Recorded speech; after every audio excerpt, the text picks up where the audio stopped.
When I see that Blinken and Netanyahu, according to Washington Post, are having a discussion in the war room to say that Muslims retweeting on social media is breaking the algorithms and forcing people to change their minds on Palestine and Israel. Ya ibadallah, the US Secretary of State and Netanyahu are sitting in the war cabinet talking about you. Tell me, ya ibadallah, what is the power that they saw in you that you cannot see in yourself? When Blinken goes to bin Salman and says, please help me to keep them quiet, Blinken is discussing you with the Saudi Crown Prince Mohammed bin Salman. When Abdurrahman al-Sudais gets a phone call from bin Salman that says, I need a fatwa to get these Muslims in Chicago to be quiet. And he says, Ya ibadallah, make dua for Gaza, but don't talk about it and don't talk about things that you don't know, because you might turn against your ruler, and obey your ruler, and obey the scholars like me who he has appointed. Who's he targeting? What is the power that he fears that he has to mobilize Abdurrahman al-Sudais to resist? What is the power that he fears? It's you. Tell me, what is the power he sees in you that you cannot see in yourself? Tell me, when Blinken goes to Netanyahu and says to Netanyahu, help me to help you, because public opinion is shifting, because these Muslims won't be quiet. They keep talking about Palestine because their Prophet Muhammad sallallahu alayhi wasallam said that to speak out is an elevated form of resistance.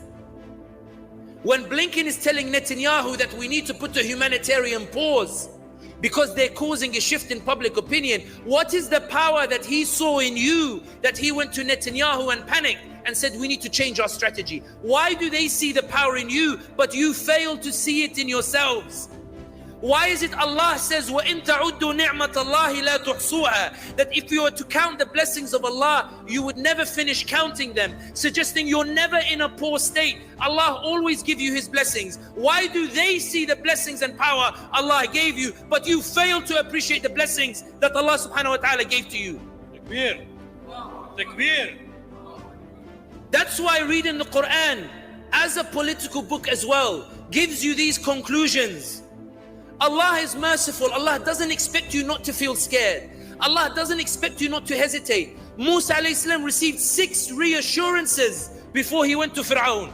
He needed to talk to Allah, then see 2 large signs. Then he said, I have a stutter. Allah said, don't worry. Then he said, send Harun. He said, I'll send Harun. Then he said, we're still scared. Allah says, لا تخافا إنني معكم أسمع وأرى. Then when Musa stands between the magicians and everybody is taunting him and the magicians are goading him and Pharaoh is threatening to kill him, Musa feels fear despite having spoken to Allah. Allah doesn't say it's shameful to feel fear. Allah says it's shameful to feel fear and conclude that you should do nothing.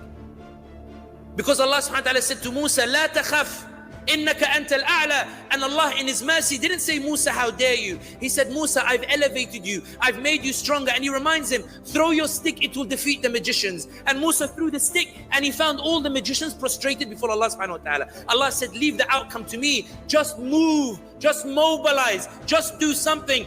Show me that you appreciate the power that Allah has given you. When Allah says, اعملوا آل داود شكرا, people of Dawood, show me your thanks through your actions. اعملوا آل داود شكرا. It means that your gratitude is shown through the actions. Ibadallah, I am puzzled by an ummah that believes itself to be weak when I see it's the people repressing it, convinced that it's so strong that it needs to be repressed.